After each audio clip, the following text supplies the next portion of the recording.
Welcome, knowledge seekers, to E for Education, your digital gateway to ace competitive exams. Today, we delve into the intricate web of economics, focusing on the pulsating economy of Pakistan, a critical subject for the newly announced KPPSC's Provincial Planning Services exams. In this Perikla series, we'll discuss the crucial concepts of economics and their applications in an economy. So gear up for this enlightening journey. Remember, knowledge multiplies when shared. So like this video, subscribe to our channel and hit that bell icon. Stay updated, stay ahead.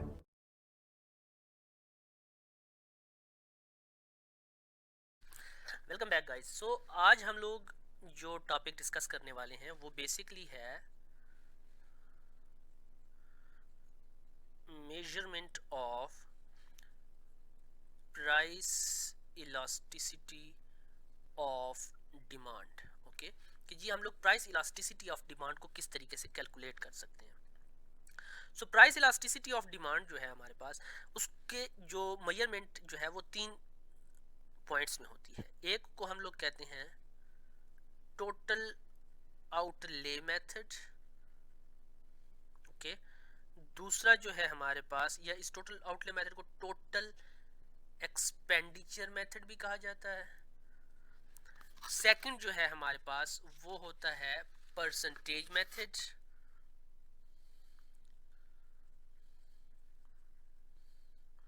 Okay. और जो third one है वो उसको हम लोग कहते हैं geometric method, okay. ये 3 हमारे पास जो है मेथड्स हैं। तो सबसे पहले अगर हम लोग देख लें तो हमारा जो पिछला लेक्चर था उसमें हम लोगों ने degrees of elasticity of demand पढ़ा था, ठीक है जी। प्राइस इलास्टिसिटी ऑफ डिमांड पढ़ा था हम लोगों ने, degrees of price elasticity of demand. Now degrees of price elasticity of demand जो है वो बेसिकली हमारे पास 5 किस्म की डिग्रीज हमें वो बता रहा होता है, ठीक है। उसमें हम लोगों को वो यूनिटरी इलास्टिक बताता है, उसमें हमें वो लेस देन यूनिटरी इलास्टिक बताता है, उसमें हम लोगों को वो ग्रेटर देन यूनिटरी इलास्टिक बताता है। इसी तरीके से वो हमें एक और बताता है जिसको हम लोग कहते हैं एक और जो उसका पॉइंट था वो था हमारे पास परफेक्टली इलास्टिक और perfectly in elastic, okay. Perfectly elastic और परफेक्टली इन इलास्टिक, ये हमारे पास क्या है, ये हमारे पास उसके 5 उसने वो दिए थे। टोटल आउटले मेथड को अगर हम लोग देखें तो total outlay method basically unitary elastic, greater than और लेस देन, इन तीनों के ऊपर काम कर रहा होता है। कि जब आपके पास क्या हो, जब आपके पास ये तीन जो कैटेगरीज हैं ये जो फुलफिल हो रही होती हैं, तो वो हम लोग बेसिकली क्या करते हैं, हम लोग टोटल आउटले मेथड को डिस्कस कर रहे होते हैं। नाउ टोटल आउटले मेथड जो है ये सबसे पहले हम लोग इसको डिस्कस कर रहे हैं। जो टोटल आउटले मेथड है ये सबसे पहले फॉर्मुलेट किया गया किसकी तरफ से, एल्फ्रेड मार्शल की तरफ से। एल्फ्रेड मार्शल ने इसको सबसे पहले फॉर्मुलेट किया। एंड अकॉर्डिंग टू हिम कि जो इलास्टिसिटी ऑफ डिमांड है it can be measured on the basis of the change in total expenditure in response to a change in price. कितना आपका एक्सपेंडिचर है in response to the change in price, ठीक है, उसके ऊपर it is worth nothing that. जैसे हम लोगों के पास अगर आगे हम लोग देखेंगे तो वो हमारे पास क्या होंगे कि जी एक फिक्स पॉइंट देंगे कि जी हमारी इलास्टिसिटी इतनी आ रही है, नहीं, ये सिर्फ और सिर्फ 3 चीजों पे डिपेंडेंट होगा, ठीक है।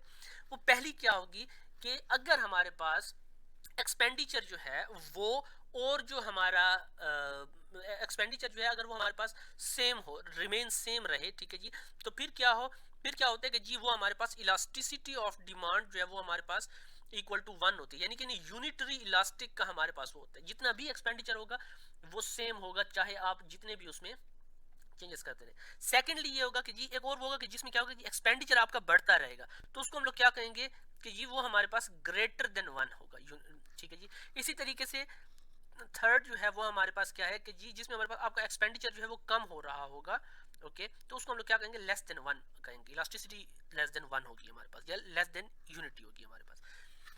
नाउ हम लोग यहाँ पे एक स्केड्यूल बना लेते हैं, और उस स्केड्यूल में मैं पहले तो इन 3 चीज़ों को, जी एक हमारे पास है प्राइस, ठीक, उसके बाद जो आगे आ रहा है वो आपका आ रहा है क्वांटिटी डिमांडेड, उसके बाद आपका आ रहा है टोटल आउटले मेथड, ओके, ये तीन चीजें हैं आपके पास ना। सबसे पहले जब आपने प्राइस 9 रुपीज पर कोई भी चीज़ है, मतलब आप कहते हैं कि जी 9 रुपीज़ पर आइटम है हमारे पास, या 9 रुपीज़ पर कैटेगरी है आपके पास, तो आपकी क्वांटिटी जो है उस वक्त क्या थी, 4 थी। ओके, तो जो इन दोनों को आप हम मल्टीप्लाई कर लेंगे तो इनका टोटल आउटले क्या आएगा, वो आएगा 36 आ जाएगा आपके पास। इसी तरीके से फिर आपने प्राइस को मजीद कम किया, ठीक है, उससे आपकी क्वांटिटी थोड़ी सी ज़्यादा हो गई, ठीक है, तो फिर आपका क्या आ गया, फिर भी आपका टोटल आउटले 36 आया। ठीक है, इसी तरीके से आपने प्राइस को मजीद कम किया तो उससे मजीद आपकी जो क्वांटिटी है वो मजीद ज़्यादा हो गई, तो फिर आपका क्या हुआ, 36 दोबारा से आ गया। नाउ अगर हम लोग देखें तो जब हमारे पास इन तीनों इसमें क्या है कि जी जो टोटल आउटले है इट रिमेन्ड सेम, सो हमारे पास जो इलास्टिसिटी ऑफ डिमांड होगा वो क्या होगा, विल बी इक्वल टू 1, या जिसको हम लोग यूनिटरी इलास्टिक भी कहते हैं। ठीक इसी तरीके से जब मैं क्या करता हूं कि जी प्राइस को मैं दोबारा 9 और 4 रखता हूं, आउटले उससे 36 आता है। अगर मैं कर लेता हूं 6 एंड 5, ठीक है, या प्राइस को मैं थोड़ा मामूली कम करता हूं और यहाँ पे जो है जो मेरी क्वांटिटी है वो बहुत ज़्यादा हो गई है, ठीक है, तो 618 हमारे पास हो जाएगा, सॉरी 68 कर लेता हूँ, 6848 हो जाएगा। इसी तरीके से हमारे पास जब मैं प्राइस को मज़ीद कम करता हूँ तो उससे हमारे पास जो अब हमारा एक्सपेंडिचर है या क्वांटिटी डिमांडेड जो है वो मज़ीद बढ़ता है, तो ये हमारे पास क्या हो जाएगा, 64 आ जाएगा। ना इधर हमारे पास क्या है कि जो हमारा टोटल आउटले है, आउटले कंटिन्यूज टू ग्रो और टू इंक्रीज, ओके, जब वो होगा तो इलास्टिसिटी ऑफ डिमांड जो है हमारे पास वो क्या होगी, वो विल बी ग्रेटर देन 1 या will be greater than unity होगा हमारे पास। ठीक इसी तरीके से जब मैं इसको मजीद थोड़ा सा आगे लेके जाता हूं, मैं कहता हूं कि जी जब मैं कहता हूं कि जी मैंने प्राइस रखी 9 और उसकी वजह से मेरी जो क्वांटिटी थी वो 4 हो गई, तो टोटल आउटले मेरा कितना आ गया, 36 आ गया। अगर मैं प्राइस थोड़ी सी कम कर लेता हूँ, ठीक है, यानी कि प्राइस मैंने ज़्यादा कम की और उससे क्या हुआ कि जी मेरी जो क्वांटिटी डिमांडेड है वो मतलब वो इतनी ज़्यादा नहीं हुई, ठीक है, मैं उसको कह देता हूँ कि वो 5 हो गई, तो उसका टोटल आउटले क्या हो जाएगा, 30 आ जाएगा, सॉरी। ठीक इसी तरीके से मैंने प्राइस को और मजीद कम कर दिया और यहाँ भी मैं देखता हूँ तो मैंने प्राइस मजीद जो है बहुत ज़्यादा कम कर दिया, तो फिर भी मेरे पास जो है मेरा जो आउटपुट है वो इतना ज़्यादा नहीं हुआ, मेरा जो डिमांड है वो वैसे उस तरीके से ज़्यादा नहीं हुई जिस तरीके से क्या हुआ कि मेरा जितनी मैंने प्राइस जो है वो ज़्यादा की है। सो क्या था कि इससे मेरे पास आ जाएगा टोटल आउटलेट 24 आ गया। ना यहाँ पे हमारे पास क्या है कि जी टोटल आउटले जो है हमारे पास वो क्या हुआ, वो जो है हमारे पास कंटिन्यूज टू डिक्रीज, ठीक है जी, कम से कम होती जा रही है, तो हमारे पास इलास्टिसिटी ऑफ डिमांड जो है वो क्या है, वो लेस देन 1 है, ठीक है, तो मैं इसको कहता हूं कि elasticity is less than unity का यहाँ पे केस आ गया मेरे पास। तो ये हमारे पास बेसिकली क्या है, ये वो तीन चीजें हैं जिसके ऊपर मैं टोटल आउटले मेथड को कर रहा हूँ कि वो या तो ग्रेटर देन को देखेगा या वो लेस देन को देखेगा और या फिर वो इक्वल टू 1 को, ये तीन इसमें कंडीशंस होंगी, ठीक है। इसके अलावा टोटल आउटले मेथड जो है मजीद कोई इतनी ज्यादा हमें उसमें कैलकुलेशन में कोई स्पेसिफाइड वो नहीं बता सकता कि जी ये इलास्टिसिटी है, नहीं, वो सिर्फ ये बताएगा कि जी आपकी इलास्टिसिटी जो है वो ग्रेटर देन यूनिटी है, लेस देन यूनिटी है, या यूनिटरी इलास्टिक है आपकी जो इलास्टिसिटी है, ये हमारे पास क्या होगा, ये इसके बारे में आएगा। अब सेकंड हमारे पास जो है वो क्या है, वो है हमारे पास परसेंटेज मेथड है। हमारे पास परसेंटेज मेथड जो है हमारे पास वो क्या है, परसेंटेज मेथड जो है हमारे पास ये आउटले मेथड से ज़्यादा एडवांस है, ठीक है, और इसमें क्या होता है कि ये ज़्यादा numerical measure of elasticity of demand जो है वो हमें देता है, और इसके हमारे पास दो फिर टाइप्स आ जाती हैं। एक आता है हमारे पास पॉइंट इलास्टिसिटी, ठीक है, ऑफ डिमांड, दूसरा जो है हमारे पास वो आ जाता है आर्क इलास्टिसिटी ऑफ डिमांड। ये हमारे पास दो इसकी मेन पॉइंट्स आ जाते हैं। Now point elasticity of demand जो है it refers to a point at demand curve, that is the change in price जो है हमारे पास and the result consistent change in demand जो है वो हम लोग उस चीज़ को देखेंगे, या हम लोग इसको ऐसे भी कहते हैं कि it is a measurement of the elasticity of the demand at a point of demand curve जो है उसके ऊपर हम लोग देख रहे होते हैं उसको।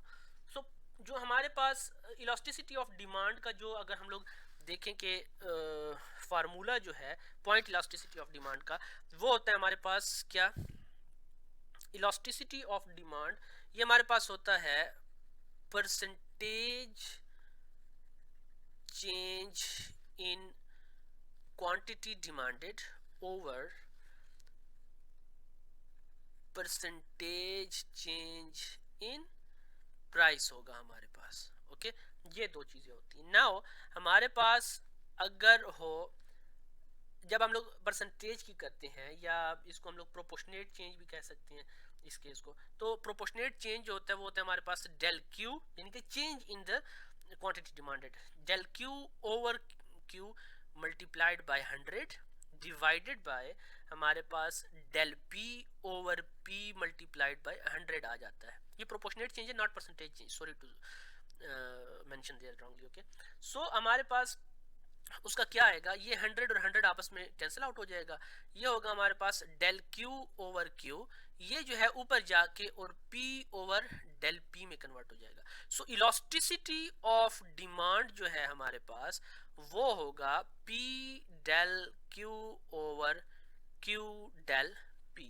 ये आपका जो है क्या होगा उसका एक किस्म का हमारे पास एक उसका फार्मूला आ जाता है। इसी तरीके से हम लोग जब जाते हैं दूसरा जो है हमारे पास वो है arc elasticity of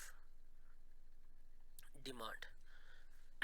arc elasticity of the demand क्या है कि जब हमारे पास quantity demanded of a product और उसकी प्राइस जो है वो कंसीडरेबली चेंज हो, that there appears two distinct point on the demand curve, और ये जो आर्क जो है उसके ऊपर जो है एक बन जाए बाय दीज टू पॉइंट्स, इसको हम लोग क्या कहेंगे, आर्क इलास्टिसिटी ऑफ डिमांड कहेंगे। या मैं कह सकता हूँ कि जी आर्क इलास्टिसिटी जो है हमारे पास वो elasticity of that part of the demand curve होती है। Arc elasticity is that part of the demand curve जो कि हमारे पास क्या हो, which lies between the two points, ठीक है, and there is a sufficient distance between these two points जो है उसमें हो। फॉर एग्जांपल, अच्छा मैं बल्कि इसका फार्मूला पहले बता देता हूँ। ये फार्मूला हमारे पास है कि जी वो होगा हमारे पास Q naught minus Q1 divided by Q0 plus Q1, okay, divided by P0 minus P1 divided by P0 plus P1 होगा हमारे पास। ओके, ये हमारे पास उसका फार्मूला आता है, ठीक है। इसकी वैसे अगर देखा जाए तो ये हमारे पास असल में प्रोपोर्शनेट चेंज इन QD और प्रोपोर्शनेट चेंज इन वो होता है हमारे पास प्रोपोर्शनेट चेंज इन प्राइस होता है। लेकिन ये होता है कि हम लोग उसको दो पॉइंट्स के ऊपर देख रहे होते हैं कि ये हमारा जो आर्क है उसमें हमारे पास पॉइंट 1 और पॉइंट 2 के ऊपर हम लोग देख रहे होते हैं, ठीक है, कि ये हमारे पास पहले की आ गई, ये हमारे पास दूसरे की आ गई, तो ये जो पॉइंट होगा इसके ऊपर हमारी इलास्टिसिटी, इसके ऊपर ये जो पॉइंट है, ये पॉइंट और ये पॉइंट, इन दोनों के पॉइंट के ऊपर हम लोग के पास जो आर्क बन रही होगी उसमें हम लोग इसको क्या करेंगे, हम लोग इसको जो है डिफाइन करेंगे। मैथमेटिकल एक वो मैं आपको दे देता हूँ, स्केजुअल एज एन एग्जांपल मैं देता हूँ कि जी फॉर एग्जांपल प्राइस पर केजी किसी भी एक चीज़ की आप देख लें कि अगर वो हमारे पास 10 हो, ठीक है, और उसकी डिमांड जो है वो 20 हो, फिर हम लोग क्या करेंगे जी उसकी प्राइस को थोड़ा सा बढ़ा दें तो उसकी जो डिमांड है वो हमारी 20 kg से कम होके 14 kg तक आ जाए। ओके, अब ये हमारे पास दो चीज़ें हैं, ठीक। यहाँ पे हमारे पास Q0 जो है वो क्या है हमारे पास, वो है हमारे पास 20, और Q1 जो है वो हमारे पास क्या है 14 है। P0 जो है हमारे पास वो है 10 और P1 जो है वो हमारे पास है 12। सो जब मैं फार्मूला ये वाला पुट करूंगा तो इसमें हमारे पास क्या होगा, वो होगा हमारे पास 20 माइनस 14 डिवाइडेड बाय 20 प्लस 14। उसके बाद मैं उसको मजीद डिवाइड जब करता हूँ तो मैं कहता हूँ 10 माइनस 12 डिवाइडेड बाय 10 प्लस 12 मैं उसको कर देता हूँ। ओके, तो उससे मेरे पास जो आंसर आएगा वो होगा 6 by 34 whole divide by minus 2 divide by 22 आएगा। इनको मैं जब मजीद मल्टीप्लाई करता हूँ तो उससे मेरे पास जो आंसर आएगा वो होगा 6 by 34 multiplied by 22 divided by minus 2 आ जाएगा, और उससे मेरे पास आ जाएगा 132 डिवाइडेड बाय -68, जो कि हमारे पास आ जाएगा -1.9 आ जाएगा। नाउ इलास्टिसिटी जो है वो ग्रेटर देन यूनिटी है because it is more than 1। यहाँ पे हमारे पास जो माइनस साइन है इसको हम लोग इग्नोर करेंगे बेसिकली। सो इलास्टिसिटी जो है वो ग्रेटर देन 1 आ रही है हमारे पास, ग्रेटर देन यूनिटी आ रही है। Okay, as regard to the minus sign it is not considered because demand curve is negatively sloped होती है हमेशा हमारे पास। ओके, लेकिन यहाँ पे हम लोग उसके साइन को जो है वो नहीं करते, साइन को हम लोग इग्नोर कर रहे होते हैं। ठीक, इसी तरीके से अगर हम लोग पॉइंट इलास्टिसिटी की बात करें कि जी पॉइंट इलास्टिसिटी क्या होती है।